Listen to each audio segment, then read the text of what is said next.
Sebelum kita mulai, gue pengen kalian di sini itu punya gambaran yang sama. Anggap kotak yang kalian lihat di depan ini itu adalah 100 juta rupiah. Ini adalah 1 miliar rupiah. Ini adalah 10 miliar rupiah. Dan ini adalah 100 miliar rupiah. Di sini gue akan sharing rahasia bagaimana caranya membangun kekayaan. Karena di zaman sekarang 100 juta itu bukanlah uang yang ideal. Beli Avanza bekas aja udah susah. 1 miliar ya mungkin sedikit nyaman ya, tapi beli rumah pun nggak bisa. 10 miliar itu kalian mungkin udah ngerasa wah udah made it in life, tapi itu belum kaya. Menurut gua angka yang aman adalah 100 miliar rupiah. Dan di sini gua akan ajarin lu rahasia gimana caranya untuk dapetin kekayaan sampai 100 miliar rupiah. Nah sekarang kalian bayangin kalau ini adalah kalau 1 triliun ya. Nah sekarang kalian bayangin ya, satu kotak ini adalah 1 triliun. Dan ini adalah harta yang dimiliki oleh Warren Buffett. Kalian bisa bayangin nggak seberapa jauh ya kalian semua dengan orang-orang yang paling kaya di dunia. Sekarang kalian bayangin ada manusia yang bisa capai harta sebanyak itu di dunia ini, sedangkan kalian sekarang mau senengin orang tua aja susah. Mungkin sekarang lu lagi banting tulang untuk kebutuhan hidup. Mungkin juga lu nggak punya banyak tabungan sekarang. Mungkin lu masih ngecek rekening lu ya. Bahkan akhir bulan ini gue masih selamat atau enggak. Biaya hidup itu semakin naik dan naik. Tapi lu ngerasa kok gue punya gaji itu nggak naik ya. Lu ngerasa gaji lu itu kenapa nggak pernah cukup. Kenapa gaji gue nggak bisa naik? Kenapa gue nggak bisa dapetin uang lebih? Bahkan mungkin lu adalah sekarang seorang pelajar yang sedang cari-cari pekerjaan ya sampingan. Coba belajar yang giat untuk dapat nilai yang bagus untuk mendapatkan pekerjaan yang lu mimpikan dari kecil. Mungkin lu adalah pelajar yang mengejar ya mungkin nilai yang semu ya di era yang serba digital dan cepat berubah ini. Lu mungkin bahkan gak punya uang, bahkan sekarang masih jadi beban orang tua ya, belum bisa bikin uang, hanya membebani orang tua, minta-minta duit kerjaannya sambil nongkrong. Menjadi kaya, punya uang itu rasanya mungkin hanya seperti mimpi belaka. Lu mungkin sekarang bertanya gitu, gimana sih cara mereka melakukannya? Kok ada orang yang bisa sekaya itu? Apalagi lu mungkin mikir, oh ada yang bisa sukses di usia muda. Ini bikin lu kebingungan. Ini mungkin bikin lu marah. Atau mungkin perasaan benci ya. Mungkin kata-kata di dalam hati lu, mereka hoki, bapaknya kaya, mereka mah cuma bisa ini. Uang tuh gak bikin mereka berbahagia, pastinya mereka menderita, keluarganya pasti berantakan. Gua gak semintar mereka lah, mereka hoki aja, bapaknya udah kaya, gua gak ada modal, kok gak mungkin gua bisa mulai. Mungkin kalian berpikir seperti itu. Semua mimpi ya untuk bikin orang tua kalian bangga, bisa umrohin orang tua kalian, naikin derajat keluarga, beli mungkin rumah yang kalian mimpikan, lunasin KPR orang tua kalian, beli mobil yang kalian mau, itu terkesan jauh ya, bahkan traveling, punya kebebasan. Itu lama-lama semakin kalian merasa itu menjadi mimpi belaka. Lu nyampe ke penyadaran diri lu bahwa ini gamenya mah curang, lu ngerasa lu dicurangi ya. Ada orang-orang yang korupsi, mereka bisa dapat uang banyak. Kenapa semua orang curang di dunia ini? Pengusaha itu semuanya jahat. Dan lu mulai menyalahkan faktor-faktor eksternal yang lu gak bisa kontrol. Oh ini karena begini, karena begitu, karena negaranya begini, gue miskin, karena begitu pemerintahnya gue miskin. Mulai lalu salah-salahin hal yang lu tidak bisa kontrol. Semua kesialan lu di hidup lu itu lu limpahkan ke orang yang bahkan gak kenal lu hidup. Tapi gimana kalau di sini gue kasih tahu kalian bahwa ada rumus pasti untuk kalian bisa menjadi kaya. Ada rahasia ya. Ini formulanya pasti. Dan lu juga bisa menang seperti yang lainnya. Tertarik? Mari kita mulai. Mungkin lu yang pertama datang ke sini atau kenal gue ngerasa gue itu bohong. Tapi di sini gue akan kasih kalian seperti 2 jalan ya. Ibaratnya kalian mau telan pilnya atau enggak. Tapi gue kasih tahu, jalan ini bukanlah jalan yang mudah. Jalan ini adalah jalan yang penuh penderitaan, kesengsaraan, dan jalan yang penuh pengorbanan. Dan gak semua orang ya, mungkin dari ratusan ribu atau mungkin sampai jutaan yang nonton ini, yang berhasil itu gak nyampe 1%. Lu harus bisa telan kebenaran pahit ya, yang selama ini lu gak mau denger. Kebenaran pahit yang tidak pernah diajarkan oleh keluarga lu sendiri dan sekolah. Karena faktor lingkungan itu berpengaruh. Biasanya orang miskin ketika punya anaknya itu akan merasa dia gak akan pernah bisa jadi kaya karena kondisi keluarganya sudah seperti itu. Dan seperti gue bilang sebelumnya, Jalan ini gak akan mudah dan mungkin banyak yang gak berhasil dan mati mencoba di jalan ini. Tapi di sini gue kasih tahu kalian, di ujung jalan ini, kalau kalian sampai pilih jalan ini, itu ada kekayaan lebih dari yang kalian pernah bisa bayangkan. Lebih dari yang bisa kalian pakai, dan itu akan memberikan kalian kebebasan untuk kalian pengen berada di mana. Karena uang tuh fungsinya sebenarnya untuk apa sih? Untuk lu gak pernah harus bangun kalau lu gak mau bangun. Untuk lu harus gak pernah ketemu orang kalau lu gak mau ketemu orang. Supaya jadwal lu itu kosong. Lu hanya mau lakukan apa yang lu pengen lakukan di dunia ini. Sama seperti gua. Kebebasan untuk gak pernah mikirin uang lagi, dan uang itu gak pernah jadi masalah di hidup lu. Ini video gua terinspirasi dari buku gua sendiri yang gua tulis ya 10 tahun lalu. Gua tulis di situ dimana uang itu, gua gak pengen uang tuh jadi masalah lagi di hidup lu. Dan gua waktu itu pernah tulis, target gua di situ masih ada bukunya sampai sekarang. Gue pengen punya 100 miliar di umur 35 tahun. Karena gue mencapai itu ternyata jauh lebih mudah.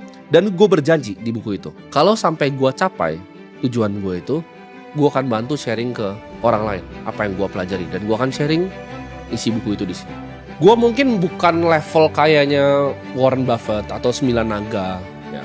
Tapi gue yakin gue bisa ngajarin kalian, at least kalau dapat uang kayak gue, itu uang yang lu gak usah pernah mikir kalau lu mau makan, gak usah pernah mikir kalau mau beli mobil, gak usah pernah mikir kalau mau beli rumah.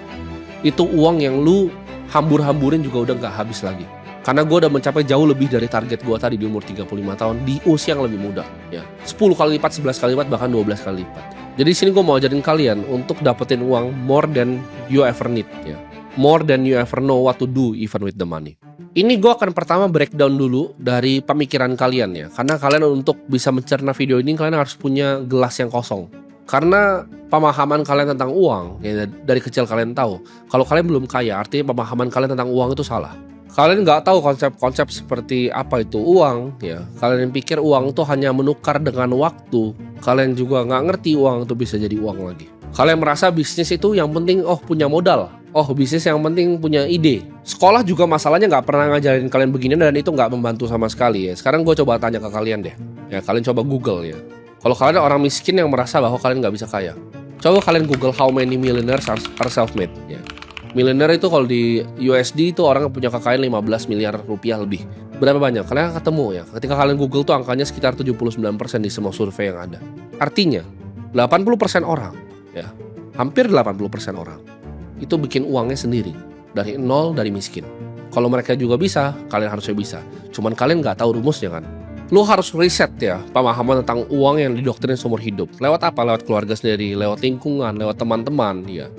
Lewat bahkan tontonan lo sendiri ya. Kalian pernah pikir nggak kenapa orang-orang media itu bikin sinetron seperti itu? Orang kaya selalu apa? Betul, jahat ya. Kalian selalu potret orang kaya di jalan tuh kalau pakai mobil supercar itu jahat. Kasus-kasus yang lu lihat dari media massa, orang kaya selalu apa? Dia tertangkap korupsi, dia begini, dia begitu, ngerampok uang rakyat, begini begitu. Tapi kalian harus tahu, semua itu adalah hanya panggung sandiwara. Ini semua bagian dari permainan mereka. Pemikiran paling berbahaya, ini gue kasih tahu kalian, formula yang bahaya ya. Kan ini gue mau kasih tahu formula yang benar, ini formula yang bahaya. Formula yang paling berbahaya di dunia adalah mikir uang itu sama dengan gaji. Formula yang paling berbahaya adalah mikir uang itu hanyalah gaji dari pekerjaan. Ini akan bikin lu cuman mau cari kerja ya. Lu sekolah ya, nilai bagus-bagus untuk cari kerja. Lu bangun pagi, lu nafas hanya untuk cari kerja. Lu mau tuker terus waktu lu untuk uang. Kalau lu beneran pengen kaya, lu pengen di jalan yang gue sharing ini, lu harus buang jauh-jauh mentalitas bahwa uang itu adalah gaji dari pekerjaan. Kita di sini semua ya, lu dan gue di sini itu punya satu resource yang paling berharga di dunia, yaitu waktu. Mau lu pakai untuk apa kan pertanyaannya? Waktunya. Karena resource yang terbatas tuh waktu. Uang tuh ada banyak sekali ya. Ada literally orang yang cetak uang dari langit. Gue kasih contoh ya. Lu jadi kasir nih. Lu nuker apa? Waktu lu untuk uang. Dan anggaplah lu jadi kasir yang terbaik di dunia. Apakah lu akan jadi orang kaya dengan jadi kasir yang terbaik di restoran itu? Jawabannya tidak. Apakah lu kurang kerja keras? Lu kerja keras kok dari pagi sampai malam. Tapi kenapa lu gak bisa kaya? Itu pertanyaannya kan. Karena formula yang lu pakai salah. Karena fungsi uang ya, bagi orang kaya, untuk orang seperti gue, apa sih fungsi uang itu? Untuk gak pernah datang ke meeting yang gue gak mau, untuk gak pernah ketemu orang yang gue gak mau, untuk bisa bilang fuck you. Makanya ada terms ya, namanya fuck you money. Karena kalau lu nyampe uang certain 1 triliun, there's a lot of things yang lu bisa lakuin. Orang senggol lu bisa cabut dia sampai akar-akarnya. Banyak hal yang lu bisa lakukan ya, yang memberikan lu kebebasan dalam bergerak. Sekarang gue kasih contoh ya. Misalnya ini gue pindah lah ke negara sebelah aja biar lebih kondusif pembicaraannya. Kita ke Singapura. Let's say lu buang sampah gitu kan. Kalau lu buang sampah sembarangan, itu lu akan kena fine. Atau lu parkir sembarangan, mobil lu dikunci, terus lu kena fine. Lu disuruh bayar lah intinya ke pemerintah. Kalau ada pelanggaran yang bisa dibayar, berarti ada nggak pelanggaran itu? Nah itu pertanyaan menarik. Lu ngerokok sembarangan kena fine. Tapi gue berani nggak di sana? Misalnya, ya gue bukan orang yang buang sampah, tapi gue kasih contoh. Berani nggak gue buang sampah? Berani gue. Berani nggak gue ngerokok? Berani. Kenapa? Karena cuma bayar fine. Basically itu nggak ada untuk gue. Tapi untuk orang yang gaji UMR kena fine $300, kena sing 300, itu udah selesai habis uang. Untuk gue, kalau gue kena fine, bayar aja bos. Gitu. Itu adalah kebebasan uang. Karena uang itu nuker kebebasan dan juga waktu. Sedangkan lu mau nuker waktu lu untuk uang, itu udah kebalik formulanya. Karena di kerjaan ya, lu dihitung berdasarkan waktu yang lu ibaratnya clock in ke dalam kerjaannya. Maksudnya apa? Lu kerja nih, misalnya gaji 4 juta. Ya, lu kerja dari Senin sampai Jumat, ya berarti berapa tuh? 5 hari. 5 hari berapa per jamnya? 9 jam. Ya. 9 jam, 5 hari, 4 minggu. 180. Ya kan? Sekarang 4 juta lu bagi dengan itu. 22.000 berarti waktu lu per jam. Lu ngumpulin 100 miliar dengan format seperti itu lu sampai tulang lu semua jadi busuk juga nggak akan pernah kecapaian. Karena gamenya bukan begitu cara mainnya. Lu nggak bisa jadi kaya lewat rute ini. Memang rute ini terkesan lebih normal ya kan, ada tangga karir dan segala macam, nuker waktu lu untuk uang terus. Soalnya percayalah, ini lu cuma akan lari di tempat. You will get nowhere lakukan ini. Tapi gue ini sebagai orang yang udah pernah nyampe ya di tujuan yang lu mau capai sekarang. Kalau lu mau pilih jalan yang gue bilang, kalau nggak mau pilih jalan yang gue bilang ya udah nggak usah nonton video ini. Gampang kan? Tapi kalau lu mau capai ini, gue kasih tahu ini bukan rutenya. Orang bilang, oke, bisa kok kaya dari tingkatin gaji sampai jadi direktur segala macam. Betul, tapi lu harus hidup sangat frugal ya. Lu harus hidup sangat hemat. Gue itu bukan mau ngajarin kalian kaya di umur 65, karena gini. Lu jadi dari bawah nih, misalnya lu kerja di bank, terus lu jadi direktur utama umur 65 gitu kan. Terus lu mau pensiun, terus gajinya udah besar, miliaran gajinya. Terus lu frugal hidupnya. Tapi apa yang hilang dari waktu hidup lu? Nah itu kunci di depan situ. Apa yang hilang dari hidup? Waktu lu udah nyelip bos. Lu tiba-tiba, gue udah 65 pensiun. Hal paling berharga di hidup lu itu udah slip away. Jadi itu bukan jalannya. Lu kalau mau jadi super kaya, lu harus lakukan itu di umur yang muda untuk benar-benar menikmati hidup ini. Lu gak bisa kaya umur 65, itu gampang, semua orang bisa. Nothing special di direktur 65 tuh kan nothing special. Semua orang di sini gue yakin kalian pasti bisa ya. Dengan fokus di satu industri, cukup tekadnya pasti bisa. Tapi kalau kalian mau uang sebanyak itu yang lu nggak tahu bahkan lu ngapain dengan uang ya, lu nggak bisa pakai rute itu. Itu lu harus hidup frugal, baik-baikin orang. Kalau meeting datang siap gitu. Ntar udah tua jadi komisaris independen, tetap datang ke board meeting, itu nggak enak. Dan sekarang mungkin lu tanya ke diri lu setelah gue jelasin yang tangga karyawan tadi dan menabung di umur 65. Gimana sih ada cara orang yang sukses di muda ya kan? Mustahil kan lu pikirnya. Jawabannya apa? Mereka punya rumus dan jalan yang berbeda. Di sini gue akan ajarin kalian jalan yang gue ambil tadi ya. Nama jalannya adalah jalan kapitalisme. Ini cara kapitalisme bekerja. Ini kalian gak akan ketemu dimanapun. Kapitalisme itu adalah semua adalah market ya. Karyawan itu adalah market. Orang tua kalian adalah market. Semua adalah market. Manusia itu apa sih? Economic value sebenarnya. Dari sebuah market, itu adalah manusia. Jadi semua orang yang kalian lihat di sekitar kalian, it's the market ya. Pasar modal finansial itu juga market. Tapi manusianya sendiri itu juga market. Kalian bingung, maksudnya apa? Lu akan dibayar ya, lu akan dilempari uang sebesar value yang lu kasih ke market. Itu rumusnya. Bahkan bukan value kalau gue revisi, perceived value ya. Orang nganggep lu itu valuable atau enggak di market. Gue kasih contoh sederhana, Apple ini. Ini adalah contoh ya, value di market. Lu bisa gak bikin seperti ini? Lu bisa gak bikin shipping dari China se-efisien ini? Bisa gak lu bikin produk dengan harga segini, sebagus ini? Jawabannya gak bisa. Itu kenapa dia perusahaan $3 triliun. Gue kasih contoh bahkan yang lebih gampang kalian mengerti dah, gak usah bisnis. Orang aja. Gue kasih contoh Raffi Ahmad di sini. Kalian banyak yang mungkin kesel dalam hati kalian. Bahkan nih, gue yakin ya, agensi yang pernah endorse dia mungkin kesel.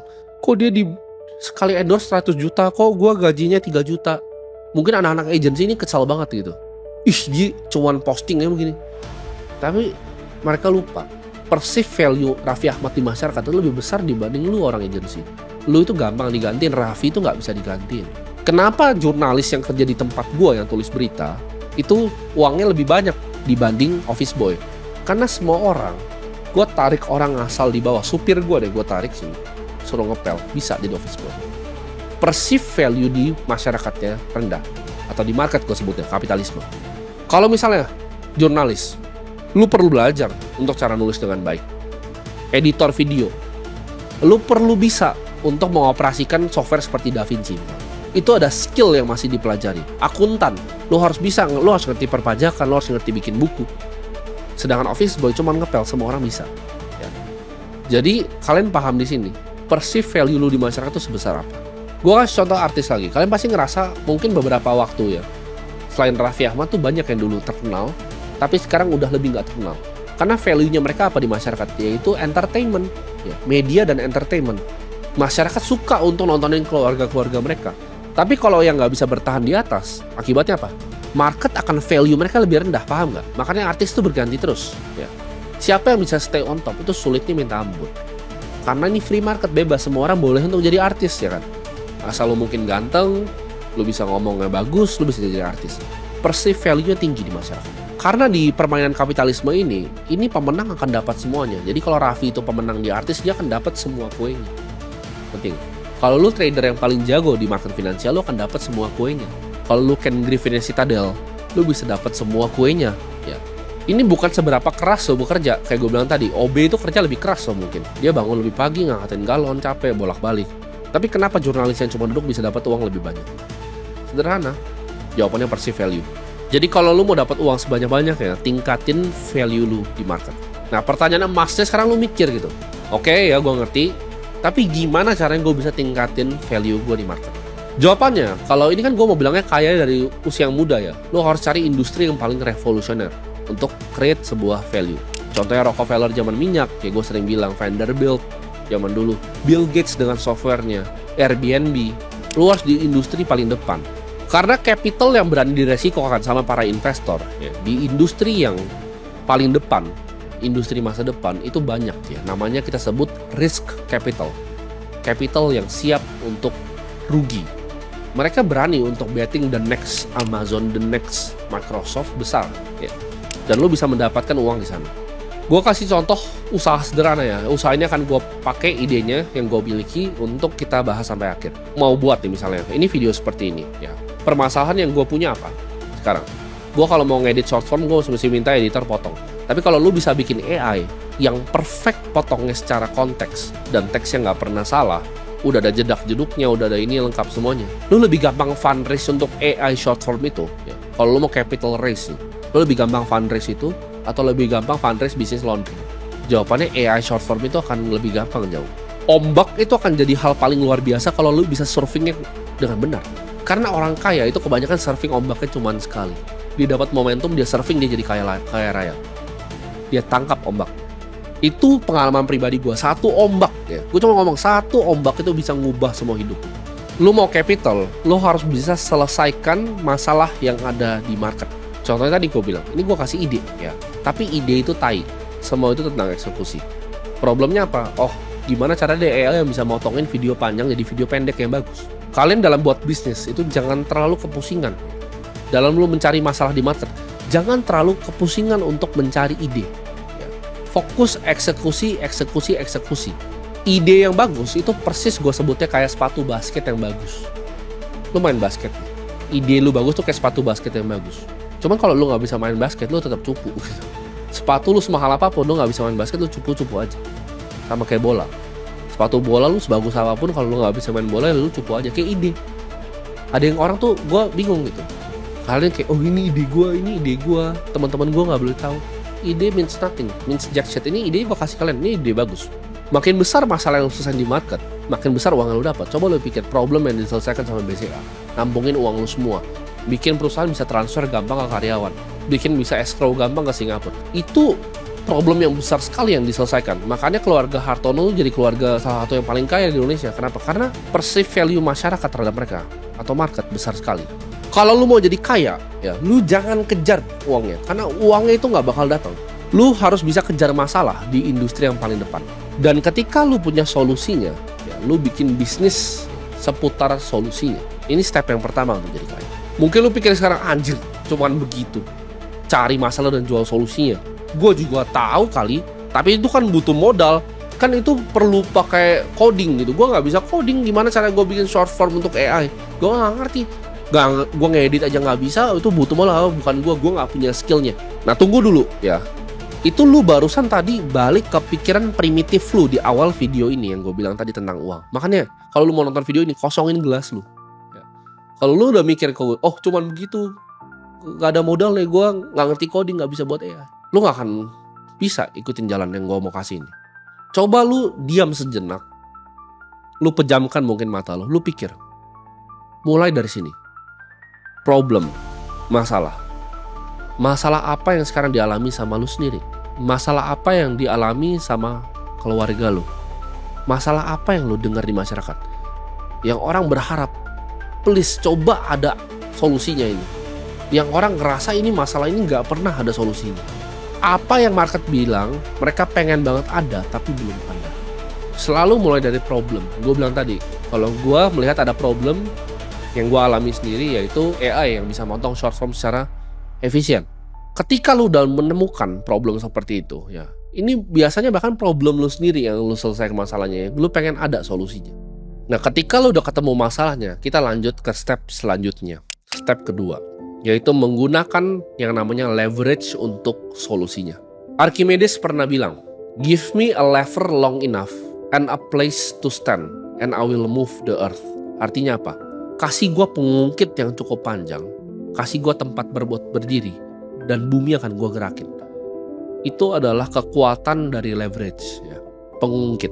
Ini gue kasih kalian secercah gambarannya. Leverage paling tinggi ya, di era sekarang itu apa? Leverage paling tinggi adalah produk tanpa biaya tambahan jika dijual berkali-kali. Kalian mungkin bingung, apa itu produk tanpa biaya tambahan kalau dijual berkali-kali? Contohnya adalah Netflix. Filmnya cuma diproduksi sekali, tapi bisa dinonton 10 juta orang barengan, tanpa additional cost, tanpa biaya tambahan. Leverage ini yang bisa bikin lu super kaya, yang bisa bikin uang di saat lu lagi tidur. Software yang tetap laku ya, di saat lu lagi tidur. Pekerjaan di mana lu tuker, lu punya waktu untuk uang, itu tidak ada leverage-nya sama sekali. Leverage itu bikin orang tuh justru kerja sama lu. Ya. Leverage itu bikin lu punya karyawan.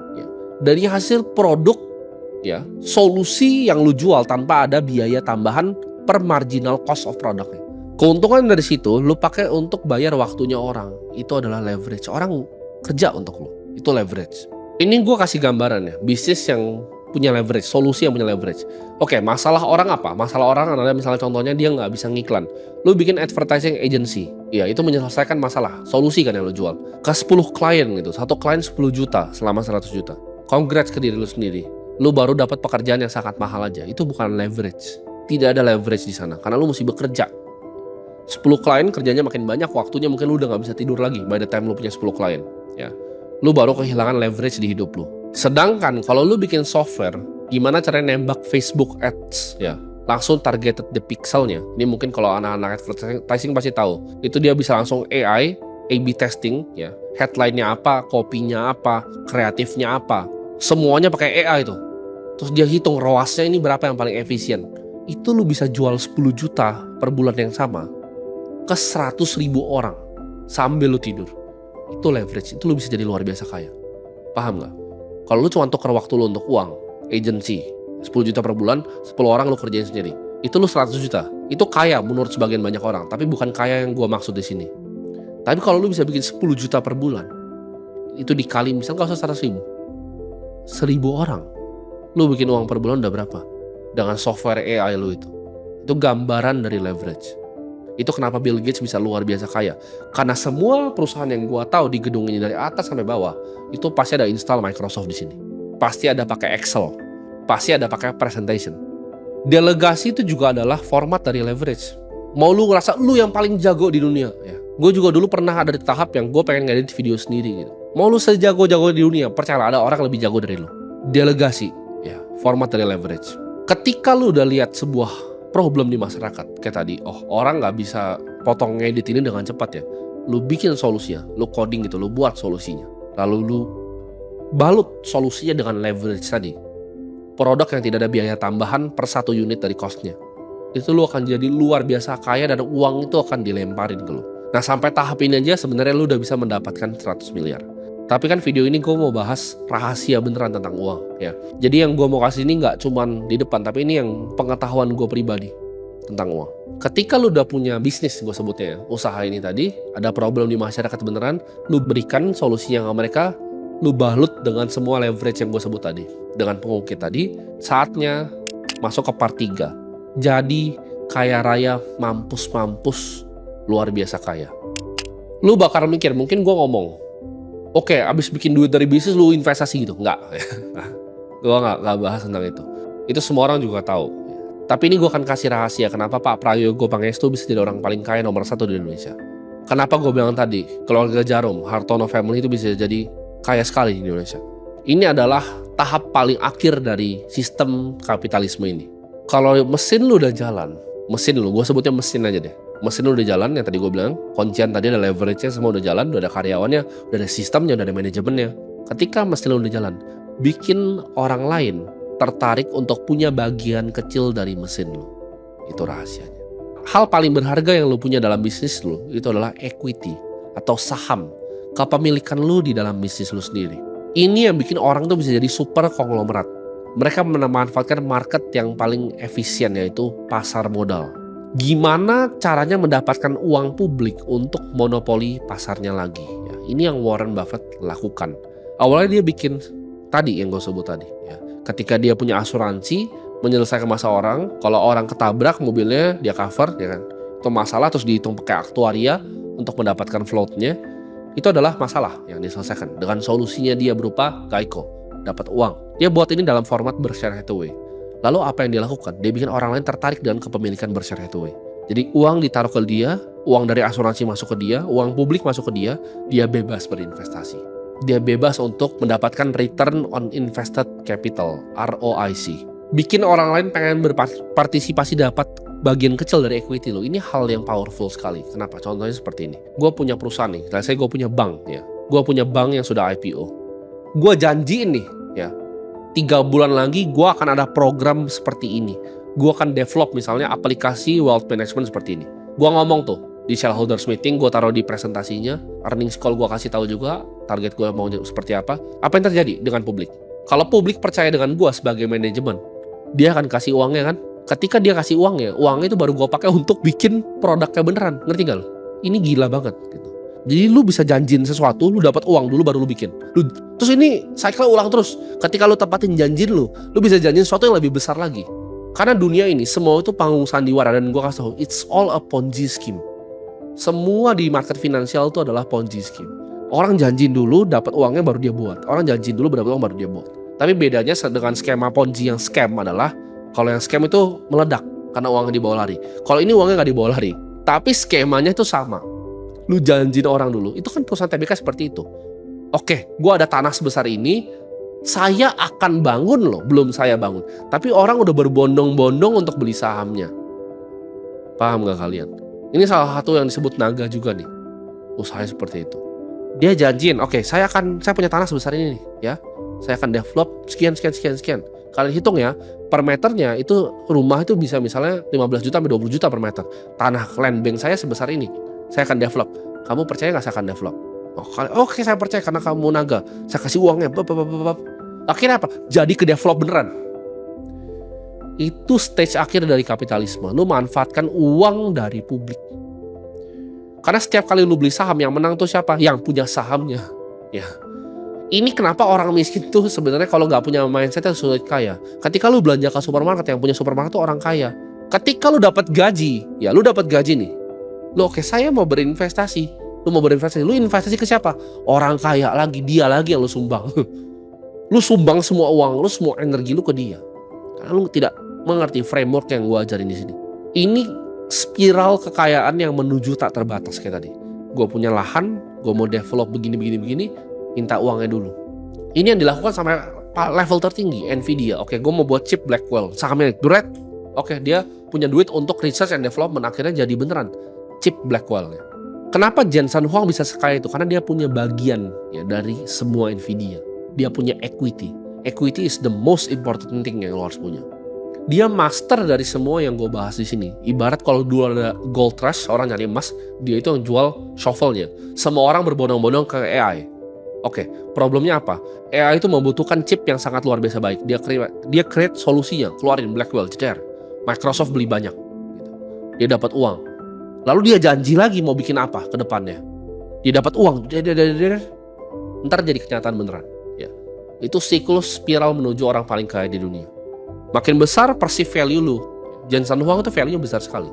Perceived value masyarakatnya makin besar uang akan dilempar ke lu. Pahami benar yang gue bilang di video ini. Kalau kalian nggak paham bagian-bagian yang gue ngerti, coba ulangi lagi. Sampai 10 kali aja lu ulangi video ini. Lu resapin betul-betul. Dan gue janji, lu akan bisa dapetin uang lebih banyak dari yang lu pernah bayangin di hidup lu. Kalau lu benar-benar ngerti yang gue ngomong. Karena gue yakin yang ngerti ini cuma 0,0001 sebenarnya. Yang benar-benar, dia ada momen kliknya gitu ketika nonton ini. Lu bisa capai semua mimpi lu untuk lunasin KPR orang tua lu. Bahkan beliin mereka penthouse, beli supercar. Beli 10 supercar, turun ke garasi sampai yang panasin tuh udah supir gitu, udah kayak gue di bawah tuh, yang panasin supir, gue nggak pernah pakai mobilnya bahkan. Lu akan dapet uang lebih banyak dari yang lu bahkan bisa hamburkan. Tapi gue kasih tahu ya, kan gue tadi bilang ada 2 pilihan kan, lu makan pilnya nih ada 2 pilihan, lu mau jalan yang tadi, yang lu mau nuker waktu lu dengan uang, tapi lebih aman secara masyarakat, atau lu mau ikutin yang masalah gue, cari problem, balut solusi dengan leverage, lalu main di capital market. Tapi gue kasih tau sini, ya. Di ujung jalan yang indah ini yang kalian bayangin, itu semua tidak seperti yang kalian bayangkan di ujung sana. Tidak sesenang itu di ujung sana. Tapi itu untuk hari lain kita bahasnya. Semoga bermanfaat.